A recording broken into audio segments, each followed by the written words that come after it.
Hello there, my name is Vladimir, and in this video we're going to look on FaceSwapLab. We'll look on multiple different ways to swap the face on the model with AI, but some of them do good job, some is do okay, some is very good, but this one is special tool and it's because it's so much can do. Okay, before we start, some few requirements I would recommend for you to download and install it. First, be sure you have it Visual Code installed. We will require some DLLs that coming with this. All of the links, by the way, for these resources will provide down below, so you don't need to just look up, just go down to the descriptions, click on those links and download it straight from there. So Visual Codes, you can download it Windows, Linux or Mac, whatever version you're using. Another one I recommend, it's not necessarily well used right now, but General FFmpeg. It is a free application, so it's allowed us to take animations and work very well if you do like prefer to create a set of batch images face swapping, and after you want to do in backend animations or from animations create separate frames. This is just perfect tools for you to use. Another ones I would recommend for you to get Pause Video AI. This is a tool that I'm using all the time when I need to upscale single image or this. I understand that the Stable Diffusion come with some upscale tools which we'll look when we're going researching, but this is very nice standalone utility which work excellent, and for the video can upscale, interpolate and do other stuff. As well, Face Swap, we can download it as extension which will look, but if you prefer, here's will be link for the GitHub. You can go directly code from this.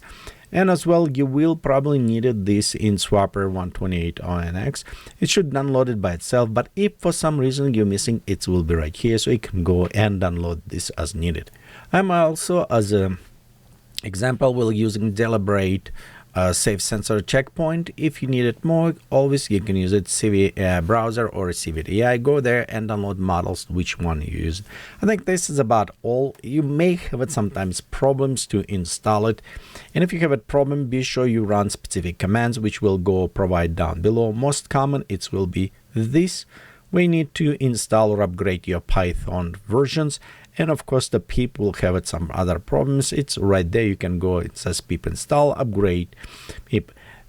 I will provide again those commands down below, so you don't need to worry to copy them from the screen. Okay, our first step, we want to get this extension. And by the way, after you install it, because I already performed this, you will see you'll have a drop down tab which says FaceLab version 1.2.7, and it will have a tab opening. So let's go ahead, click on extensions, we'll go to available, click load from. I'm going to uncheck install it because for me it's already installed, and we just type Face for now. And as we're tapping, this is all different stuff. Of course, we're using group, we're using reactor, we're using Face Fusion before. If you don't saw those videos, be sure to check down on my channel because I done all videos on those, and in this case you can compare which one work best for you. Some of them very easy, very intuitive, some of them require a little bit knowledge, but they will usually produce better quality. Okay, right here we have it Face Swap, and you just click on install it. In my case, after install it, I'll need to go out again, click apply and restart, which restart only UI. It did not work for me, I did not have a tab, so I end up just going and shut down my running server and restart. So after this, I have the tab now appear Face Swap, so I can go directly and create or add, modify models with specific pre-trained faces, or I can go in text or image to image, and I'll have a drop down with Face Swap available. So next, what we're going to do, it is try first, and we'll go with the simple and also explore to more complex and how we can do it in the future. So let's go photorealistic.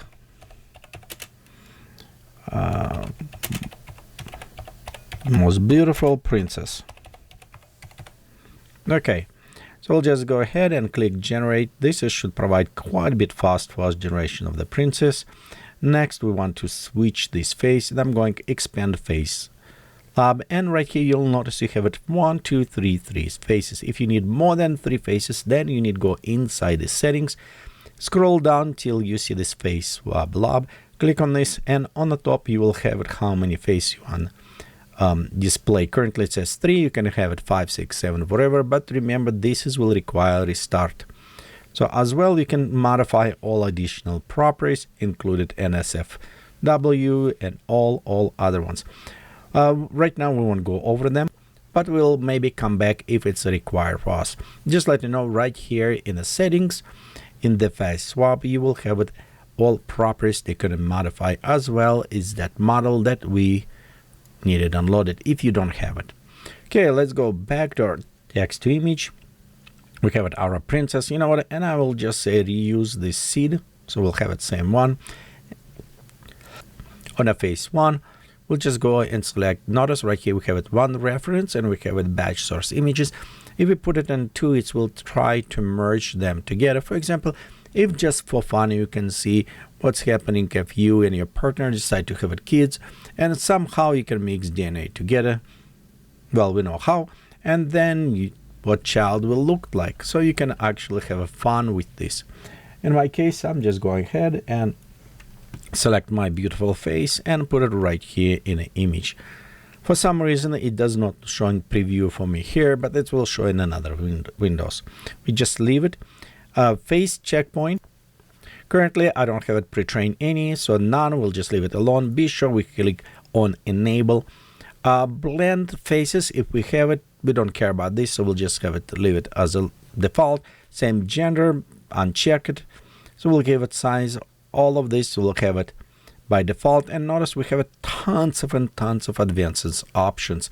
So we can expand. We'll look on them in a second, but let's just very simple. So simple way, put it there, and let's click generate. And right here you can see the most beautiful princess in the world with my mustache. It definitely looks a little bit younger than I am in real life, but I will take it. Okay, let's go continue. Now look a little bit more on advanced options. Let's expand this, and then similarity, it will analyze our original image, but we have it generated with image face we want to replace it. The minimum and maximum similarity, it's going with the distance between the original image. So in this case, let's go enable check, and if we do the, be sure you're going to check your console to see what information this will provide it.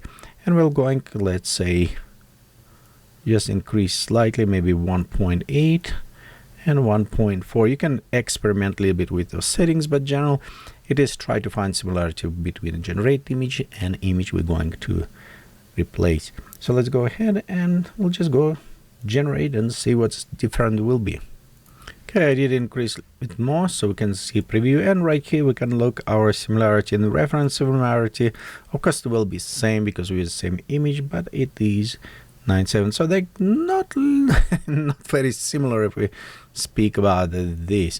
The reason is why we compare similarity. The more similar it is, easy to blend in because it's skin of tone of the skin, and so position some other areas. Okay, so next we have it pre-Inpainting, post, and post-Inpainting. So what is happening when we create image, the need create, generate, and a noise which apply, and after from denoising functions and processing on a clip, we can go and define what face is looking this. In this case, we can actually specify denoising string, how much we want to put it noise in.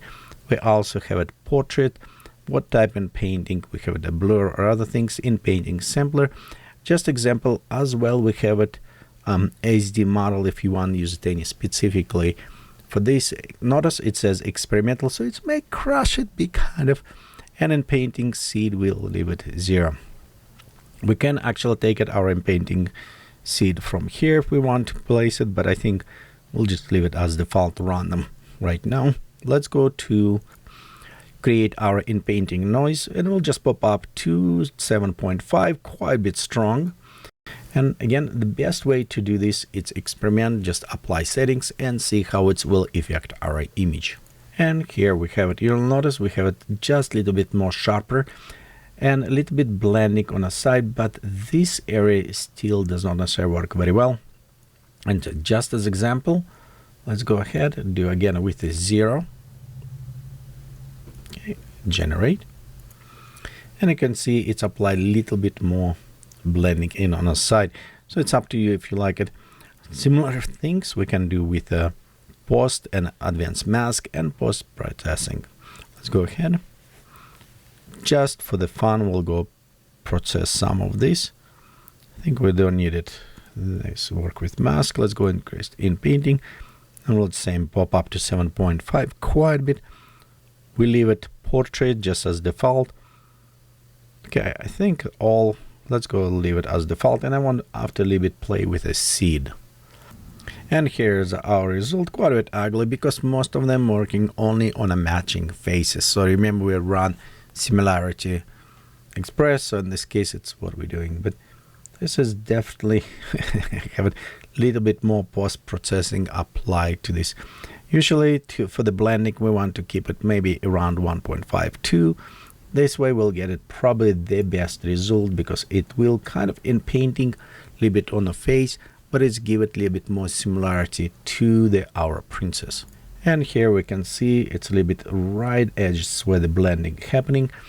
You can experiment a little bit more with this, and let's go just for fun. We'll take the same seed so we can apply similar to what we have it today before, and we'll apply here as well. In this case, same as the image, it should produce much smoother skin. Notice we don't have wrinkles as before, and we'll also a little bit blending. There you go. We have it very similar to the original princess face with much less wrinkles. And just to explain again, let's go put it to 0, and just to compare, you'll notice right on the forehead and right here we'll have a little bit more wrinkles from original image. Right here from original image you can see this one added, just add a little bit, and same little bit stubbles on a face. So it does allow overall, this allowed you more precise doing and adjust image as well. If you're going with a FaceLab, you can actually create and add additional image, so batch images to the specific model pre-trained, so it will have it a little bit easy to work with similarity on the faces in this case.